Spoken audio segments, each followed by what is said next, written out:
Right, guys, this is HSCMckeown here, and today I'm going to be discussing who I think is going to be in the UEFA Team of the Year.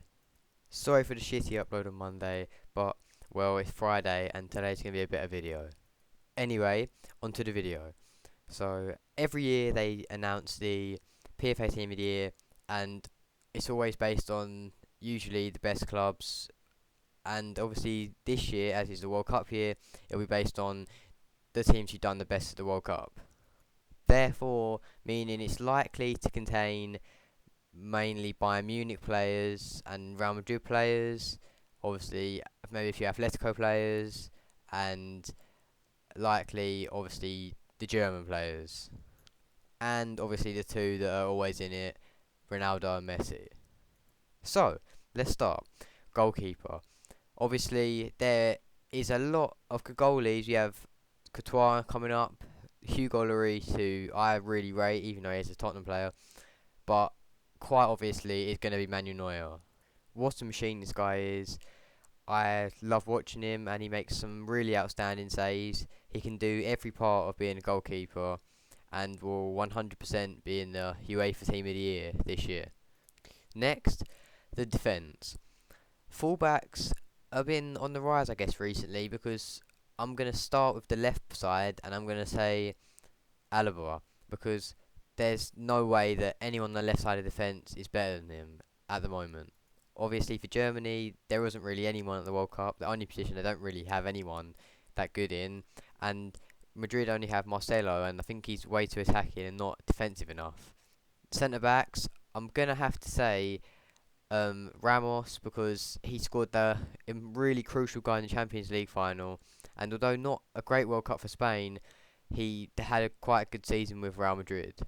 And next to him, I'm going to say Company because this guy has everything. He's quick, really strong, and Man City won the league. So and Belgium got to the quarterfinals, so it didn't put much wrong really this year. So I think he definitely deserves to be in it.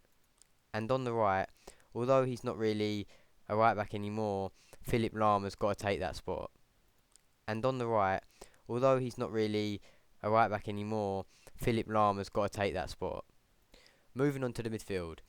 Right, this is a really tough decision because there's so many great midfielders. However, one player I definitely think has to go in there is Bastian Schweinsteiger. Bayern might not have won the Champions League this year, but he did, although he had a few injuries, have quite a strong season at club level and then had a really, really good World Cup. In my opinion, in the final, he was the best player. He was first to everything. He wanted everything more than everyone on the other team and his teammates.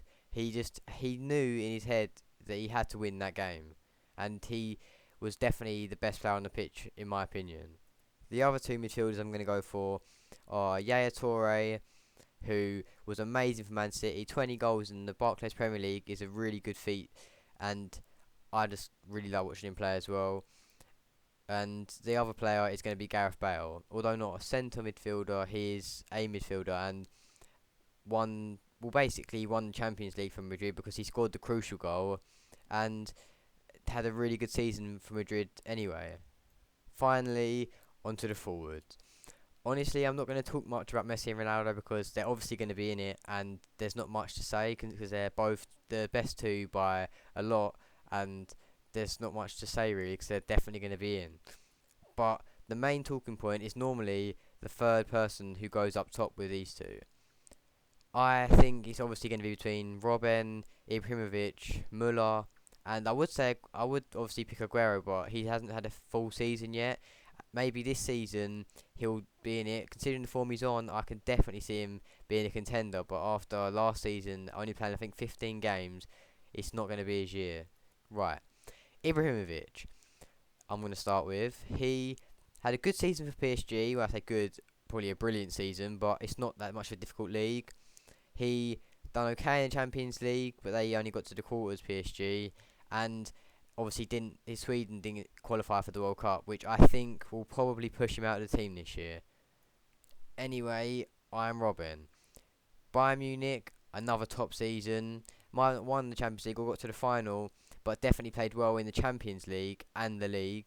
And what a World Cup he had. He absolutely destroyed Spain with his pace. He's getting on a bit, but he's not losing any of his talent. And I think he's definitely going to run him close to the last person, or with Thomas Muller. On to Muller. At only 25, to already have, I think it's 10 World Cup goals, or he's already close to the record, and he's still probably got another 2 World Cups in him. He also, as a very versatile player, had a brilliant season for Bayern Munich last season, as well as Robin. But the thing I think that he has going for him is that he won the World Cup.